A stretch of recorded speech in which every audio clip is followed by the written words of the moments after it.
No. Wait. What? He's not picking up again. 1 week, 2 weeks, no call. No money. Then Chioma freezes. Abuja?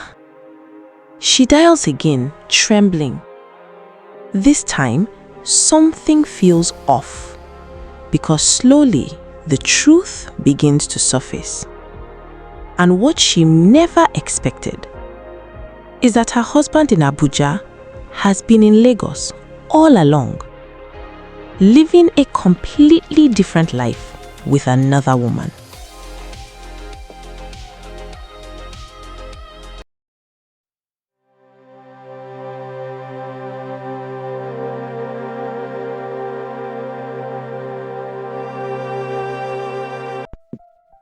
The biggest lie people believe about success is that hard work alone is enough. Sometimes, someone quietly carries you through the worst moments of life. That morning, the university campus was filled with noise.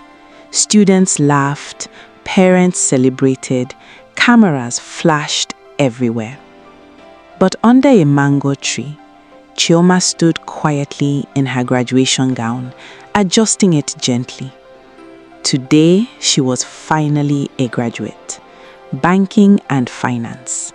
And after everything life had thrown at her, she looked peaceful. Chioma! She turned immediately. Tunde walked toward her with his graduation cap in one hand. His face looked tired but relieved, like someone who had spent years fighting to survive. "I've been looking for you," he said. Chioma smiled softly. "You always do that." Tunde smiled back. "Because I always find you." The silence between them felt natural, because Tunde wasn't just a friend. Over the years, he had become part of her life. Late night study sessions, phone calls, arguments, laughter, and feelings neither of them had ever fully spoken about. Tunde looked around the crowded campus before speaking again. "I can finally breathe." Chioma tilted her head slightly. "Breathe?" He nodded. "I almost didn't make it here." Her expression softened immediately. "I know." Tunde looked directly at her. "My love, you were my pillar." Chioma looked away quietly. "After my father died in second year, everything became difficult," Tunde said. "School fees became impossible. I stopped believing I would graduate." He paused briefly. "But you refused to let me quit." Chioma swallowed softly. "I just didn't want you to lose your future." Tunde smiled sadly. "When everybody expected me to give up, you stayed, and I'll never forget that." Silence settled between them again. Not uncomfortable, meaningful. Because what existed between them had gone beyond friendship a long time ago. Chioma forced a small smile. "So, Banker Tunde?" Tunde laughed softly. "If my future boss doesn't destroy me first." "You'll survive," she said. He looked into her eyes. "I have to." Months later, life after graduation came fast. Chioma got a job in a bank in Lagos. Long hours, pressure, strict rules. But she handled it well. Tunde also found work at a small finance company. The pay wasn't great, but he was grateful. After everything he had survived, this felt like a new beginning. One evening, they met at a small roadside cafe after work. Chioma arrived first. A few minutes later, Tunde walked in, loosening his tie as he sat down heavily. "Long day?" Chioma asked. Tunde sighed. "I think my soul is still in the office." Chioma laughed softly. "At least your soul is employed." Tunde smiled weakly. "That's true." Then he looked at her carefully. "You're doing well." "I'm trying," she replied. "You always do." A quiet silence followed again. But this silence carried history. Tunde leaned forward slightly. I still think about those days sometimes. Chioma looked up. Which days? The days I almost gave up on everything. His eyes stayed on hers, and the girl who refused to let me fall. Chioma smiled softly this time. You talk like I saved your life. Tunde shook his head gently. You did. For a moment, neither of them spoke. Then Tunde reached across the table and held her hand carefully. His thumb brushed lightly against her fingers.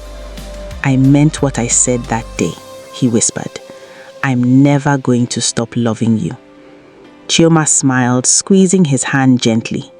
Good, she said, because I'm not going anywhere either. They both smiled at each other.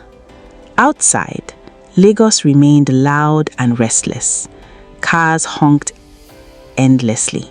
People rushed past. Life moved fast. But inside that small roadside cafe, nothing else mattered. Because sometimes, love isn't built during perfect moments. Sometimes, it's built when two people survive life together. 3 years passed, and life finally became good for Chioma and Tunde. Very good.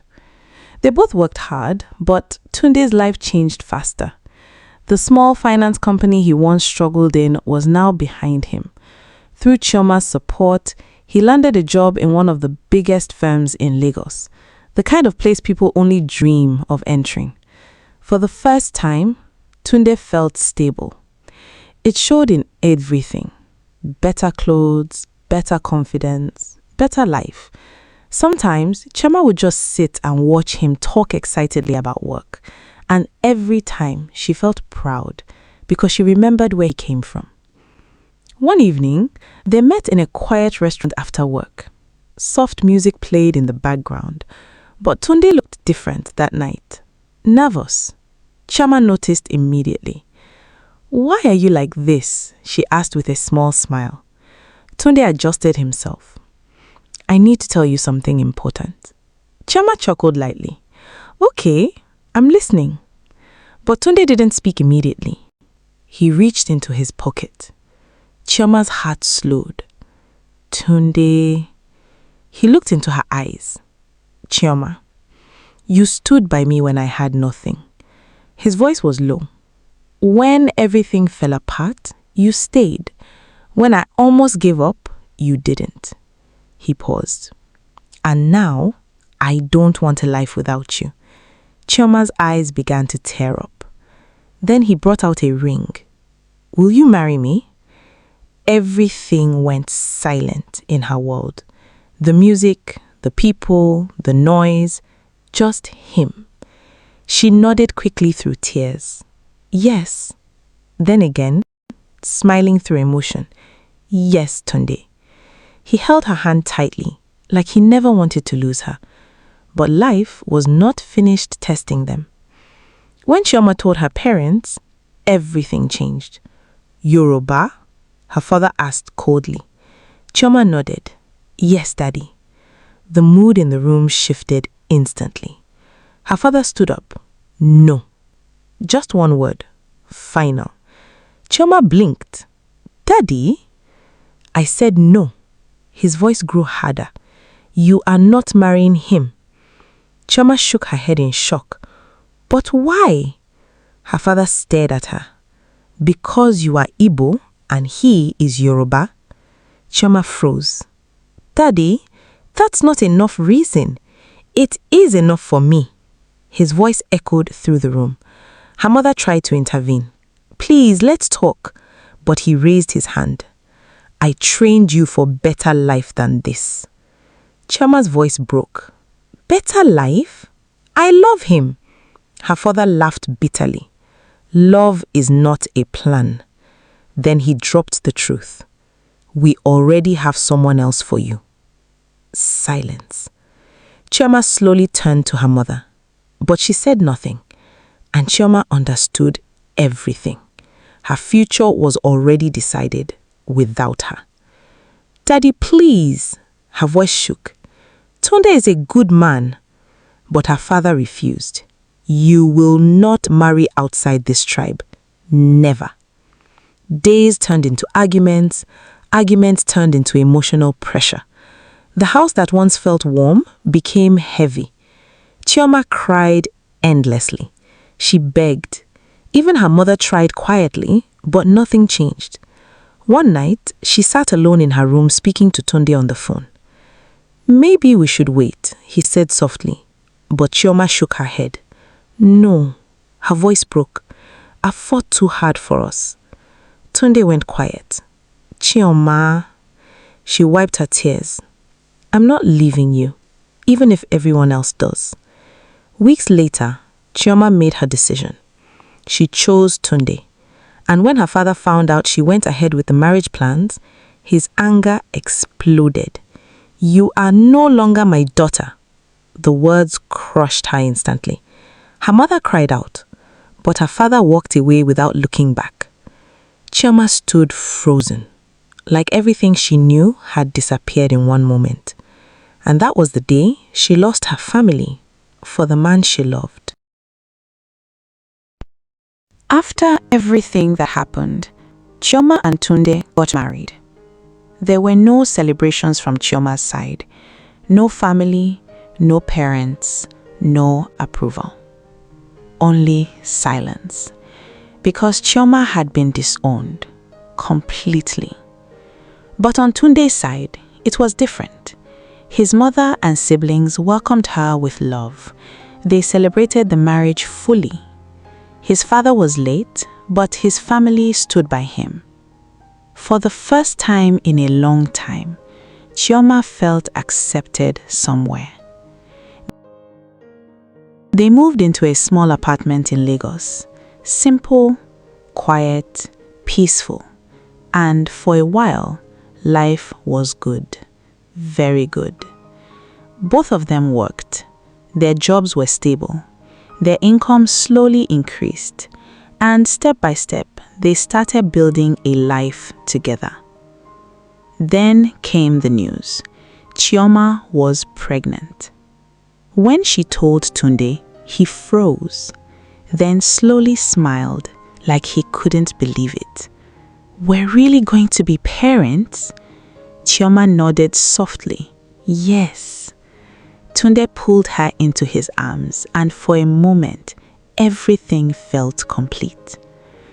Months later, their son arrived. Healthy, strong, crying loudly. Tunde broke down that day. Not quietly, but completely. Like a man who had just been given life again. Chioma smiled weakly through exhaustion. He looks like you. Tunde shook his head. No, he looks like us. For a short time, their home was full of happiness. Baby cries, soft laughter, warm nights, love. But outside that small world, Chioma was still alone. Her family had cut her off completely. No calls, no visits, no support, nothing. Even after giving birth, there was silence. Chioma tried not to think about it, but sometimes at night, holding her baby alone, it hurt. She only had Tunde and his family. And slowly, life became heavier. Not because of love, but because of responsibility. Chioma was trying to do everything. Her job, her baby, her home, and herself. Some mornings she left without sleep. Some nights she stayed awake till morning, calming a crying baby. Tunde noticed her tired eyes, her quiet voice, her slow breaking strength. One evening, he came home and saw her sitting on the floor, holding their baby, completely exhausted. He knelt beside her. Chioma, this is too much for you. She shook her head quickly. No, I'm fine. I can handle it. But Tunde didn't agree. You are not fine. Silence filled the room. Only the baby's soft cry. Then he said it.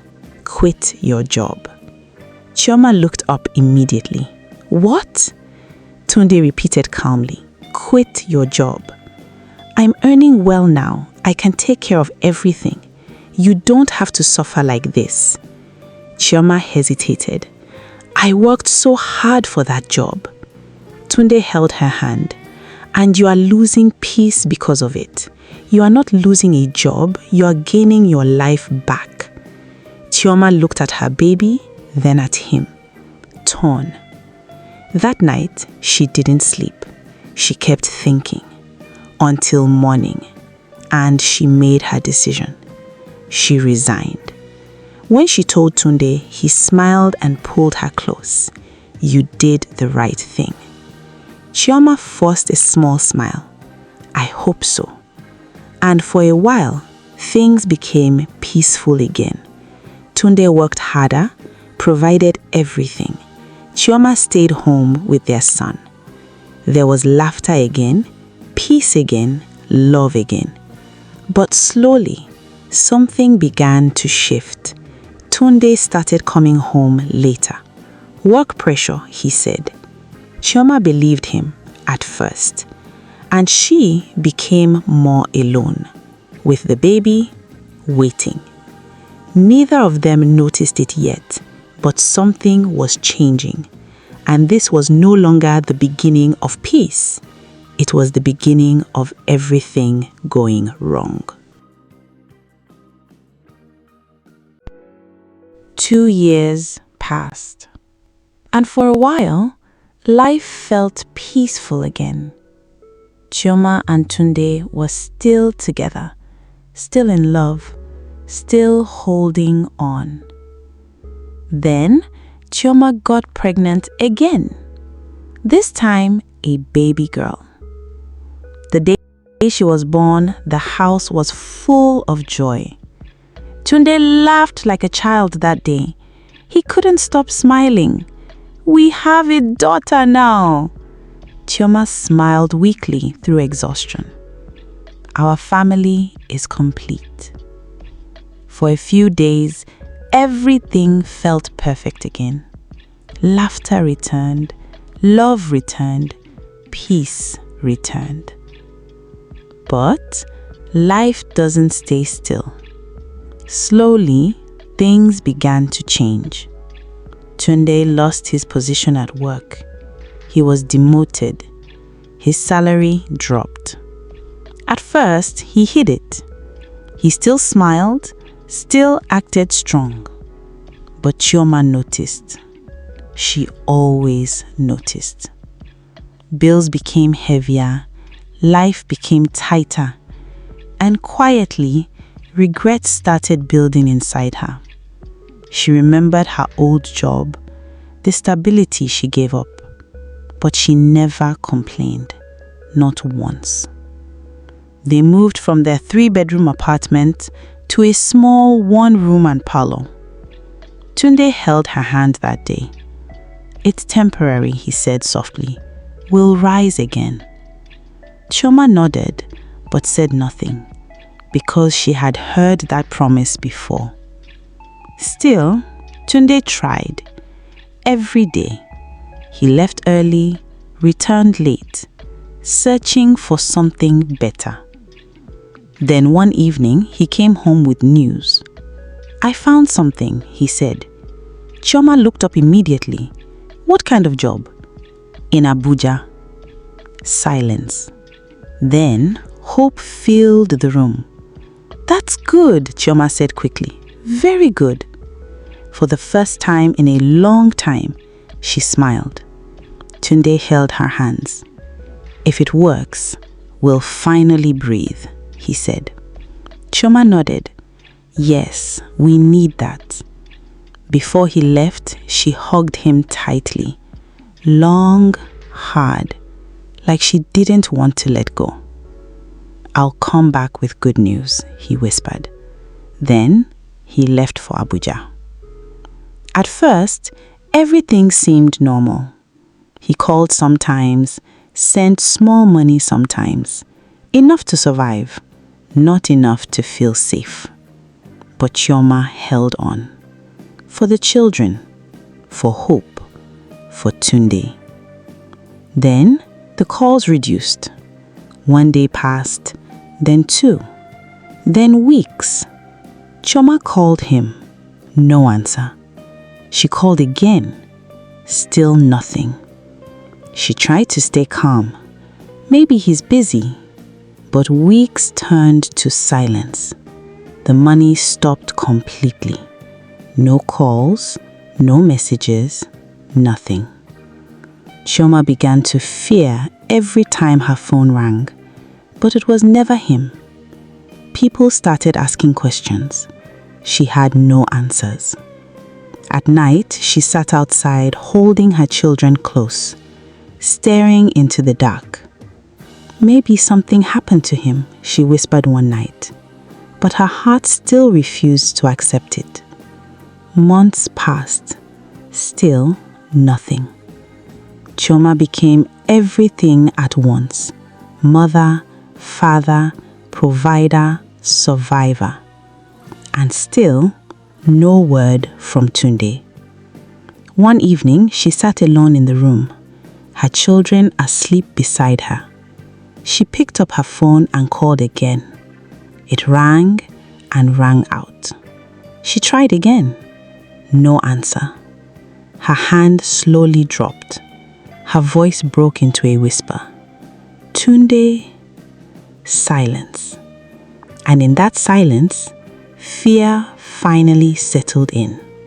Because for the first time, she couldn't tell anymore if he was coming back or if he was already gone.